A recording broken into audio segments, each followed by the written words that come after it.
Bismillahirrahmanirrahim. Assalamualaikum warahmatullahi wabarakatuh.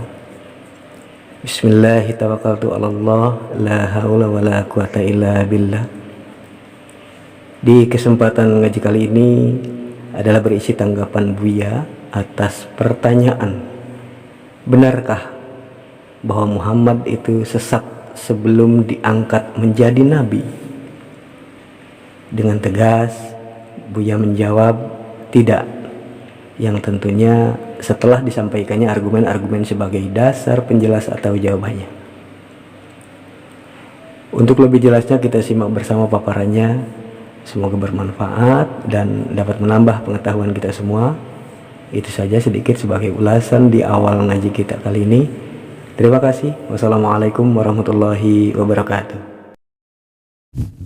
Ada ustadz yang ceramah menerangkan surat Ad-Duha dalam ayat wawajadaka dhallan fahada. Katanya nabi itu sebelum diangkat jadi nabi dhallan yang sesat. Jadi Nabi Muhammad itu sebelum jadi nabi preman, orang sesat. Saya minta diterangkan apa sih Buya yang namanya dhallan itu. Terima kasih. Assalamualaikum warahmatullahi wabarakatuh. Waalaikumsalam. Bapak-bapak, ibu sekalian, saya belajar biografi Nabi Muhammad, sirah nabawi saya baca. Yang saya baca banyaklah dari berbagai macam versi.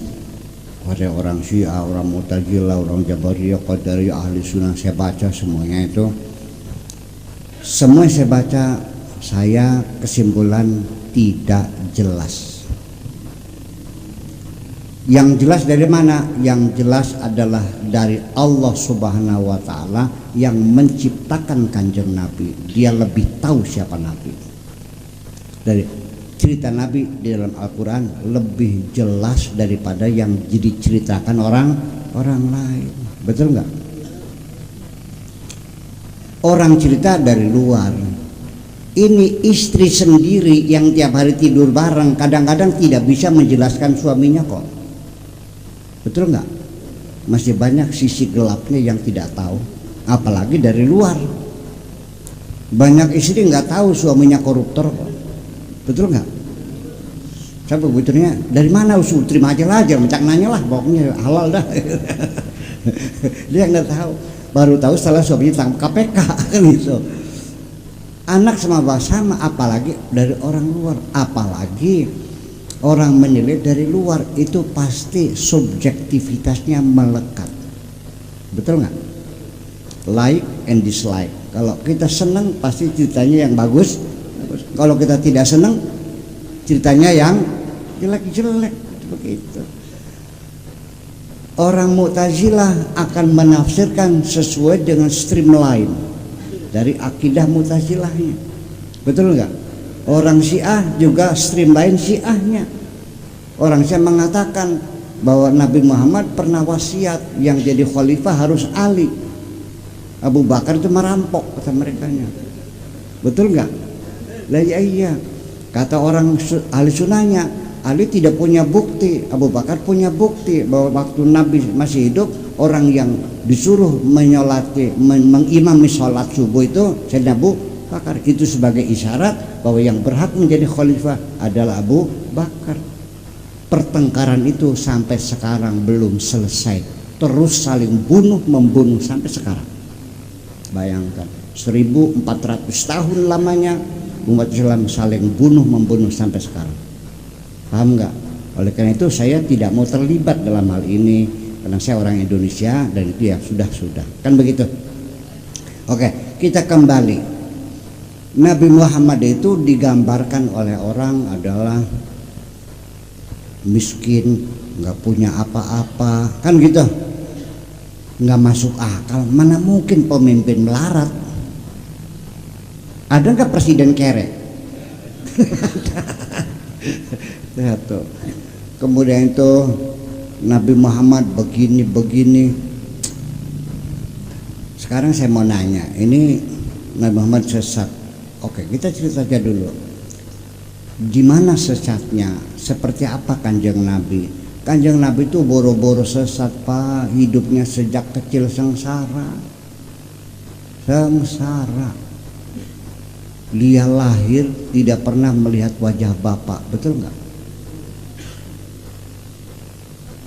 Masih kecil, baru lahir diserahkan orang lain. Berapa tahun tuh?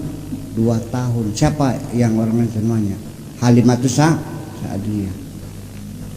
Sejarahnya mengatakan sengaja dikasihkan kepada Banu Sa'diyah itu, ya, Banu Sa'diyah itu supaya Nabi Muhammad, karena kota Mekah itu kota metropolitan, jadi bahasanya sudah jelek, dikirim ke kampung supaya bahasanya bagus. Saya kan berpikir Mekah itu metropolitan siga naon. Berapa orang penduduknya kota Mekah itu, betul enggak? Kemudian supaya bahasanya bagus, bukan bayi baru lahir supaya bahasanya bagus. Apa memang bayi lahir bisa ngomong? Saya kritisi semuanya itu. Bayi bisa ngomong enggak? Yang saya tanyakan, kenapa baru lahir dibawa orang?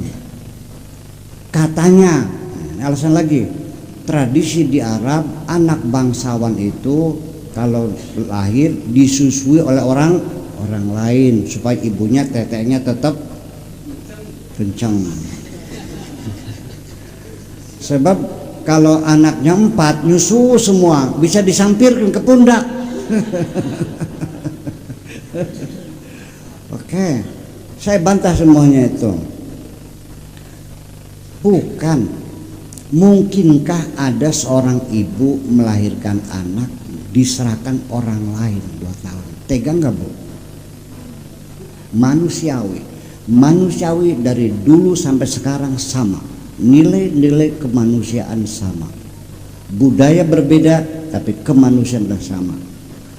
Apalagi 2 tahun ibu melahirkan, 2 jam bayi belum datang, nanya nggak Bu? Kata dokternya, Bu lagi dimandir. Kok dok lama banget sih? Marah nggak ibunya? 2 jam saja ibu marah. Ini bayangkan diserahkan orang 2 tahun. Ada apa sebetulnya? Ada apa? There is something wrong. Ada sesuatu yang salah di sini. Jujur aja nih mah, betul nggak? Tega nggak bayi dibawa orang lain? Seorang ibu yang alami, ibu yang sayang, pasti menunggu 1 jam saja nggak sabar ingin menggendong anaknya, betul nggak? Berarti ada apa itu? Oke, udah kita mengorek kembali. Setelah itu masih kecil ibunya meninggal, ikut sama kakeknya. Siapa namanya? Abdul Muttalib. Meninggal lagi, ikut sama pamannya. Siapa namanya?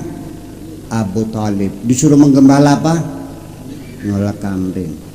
Kenapa Nabi suruh menggembala kambing? Abu Talib pemimpin kota Mekah, suruh menggembala kambing. Kalau ada alok saya ikut sama mang, ikut di canampingan mangka sok menggembala kambing. Saya suruh alok saya, keponakan saya menggembala kambing. Apa komentarnya Pak Hamzah? Gila-gila teuing. Alok suruh menggembala kambing. Itu harus kita pahami. Ini mah sejarahnya Nabi Muhammad sebelum memimpin manusia dilatih oleh Allah mimpin kambing. Apa hubungannya kambing dengan orang? Ya ini kan semuanya kita buka semuanya biar tahu. Itu artinya Nabi Muhammad sengsara sejak kecil, biar tahu aja semuanya. Iya dong, betul nggak? Sampai kawin pun dikawinkan sama nenek-nenek, biar andon makan di situ. Bayangkan. Lalu katakan tersesat gitu, ngaco ngomong. Kecuali kalau anaknya orang kaya duitnya banyak ya, wah tiap malam keluar masuk diskotek, betul nggak? Ini buat makan aja nggak ada, boro-boro sesat, jauh itu tidak mungkin, ya kan begitu. Nah makanya inilah Allah menerangkan siapa Nabi wadduha. Naon duha teh? Pagi hari, pagi buta, walaili dan malam hari. Artinya Nabi itu dari mulai pagi hari buta sampai larut malam pelangap pelongo mau ikut sama siapa? Mawadda'aka rabbuka, Tuhanmu tidak meninggalkan kamu. Wa maqala, Tuhanmu tidak pernah marah kepada kamu. Yang sabar, nah, yang sabar. Dari pagi sampai sore dia kebingungan ikut siapa. Membawa dirinya yang tidak ada yang sayang. Ya. Mawadda'aka rabbuka walal akhiratu khairul laka minal ula. Akhirat itu lebih baik daripada di dunia. Itu peribahasa kita ada, berakit-rakit ke hulu, berenang-renang ke tepian, sakit-sakit dulu, bersenang-senang kemudian. Artinya yang sabar, nanti suatu ketika kamu akan dapat kesenangan. Yang sekarang sabar saja dulu, nggak paham aja. Walal akhiratu khairul laka minal ula wala saufa yu'tika rabbuka fatarda.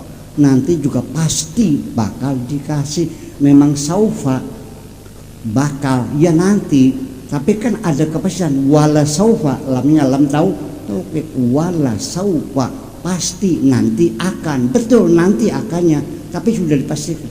Fatarda, dan kamu pasti senang. Wala saufa yu'tika rabbuka fatarda. Alam yajid kayatiman fa'awa, bukankah kamu dulu anak yatim, Allah yang melindungi kamu. Terus alam yajidka yatim wajadaka dalam fahada, dulu kamu pelangap-pelongo mencari kepada siapa kamu ikut, bukan tersesat, ngaco kamu, bingung ikut siapa. Ketika Abdul Muttalib meninggal, itu paman-paman Nabi dijejer. Nabi ditanya, "Hai Muhammad, itu paman-paman kamu, sok mau ikut di mana?" Melihat Hamzah cuek saja, melihat ini cuek saja. Abu Jahal bengis banget, galak banget tuh. Wajah yang agak senduk nih adalah wajahnya Abu Thalib. Bayangkan, dia mencari itu. Jadi jangan senaknya dolar tersesat ngaco semua. Dia kan belum ada diskotek nang. Wa wajadaka ailan fa aghna, dulu kamu ail, menjadi beban orang lain. Ailan tuh numpang makan.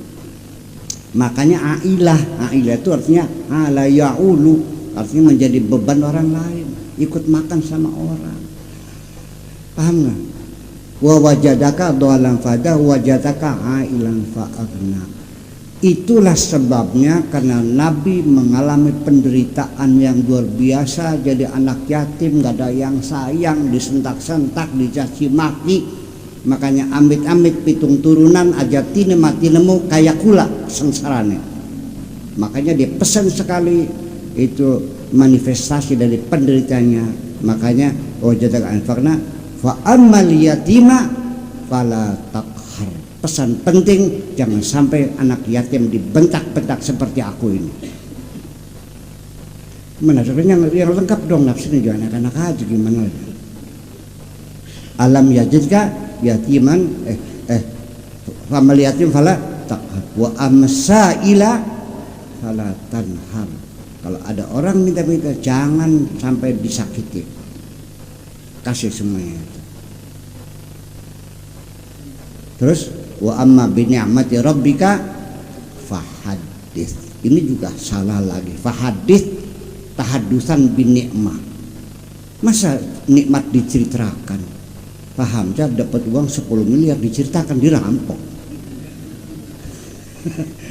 Fahadits nih bukan diceritakan, tapi disadari, disyukuri.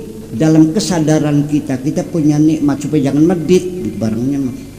Diceritakan. Haddatsa yuhadditsu tahditsan. Kalau itu mah tahaddatsa ya tahaddatsu tahaddusan. Ada hadatsa yuhaditsu, muhadatsatan lain, Bung. Makanya belajar lagi ininya morfologinya. Hadatsa yuhaditsu tahdisan. Kalau hadatsa yuhaditsu muhadatsatan. Kalau hadatsa tahaddatsa ya tahaddatsu tahadusan, lain lagi. Kalau ahdatsa buat geger, kalau hawadis peristiwa, kalau hadis itu omongan, hadis juga baru, lawannya hadis qadim. Gimana lagi? Kalau al-hadas, hadas besar, hadas kecil. Terlalu banyak kata hadas, jadi yang berhati-hati tidak semudah itu. Bahkan kita sendiri juga melihat banyak mufassirin zaman dahulu, tidak usah disalahkan ya. Karena ilmu waktu itu belum lengkap banget, sehingga ada penafsiran yang kurang rasional. Kita tidak bisa menyalahkan, kita menyempurnakan penafsiran-penafsiran mereka. Jawaban saya sangat jauh dari kemungkinan Nabi Muhammad sejak kecil sengsara, membebani orang lain, numpang makan sama orang lain. Di mana ketersesatannya? Nggak mungkin kan? Itulah, itu dijawab oleh Al-Quran sendiri. Percayalah, Nabi kita tidak pernah tersesat. Boro-boro ngejibit bokong cewek juga nggak pernah.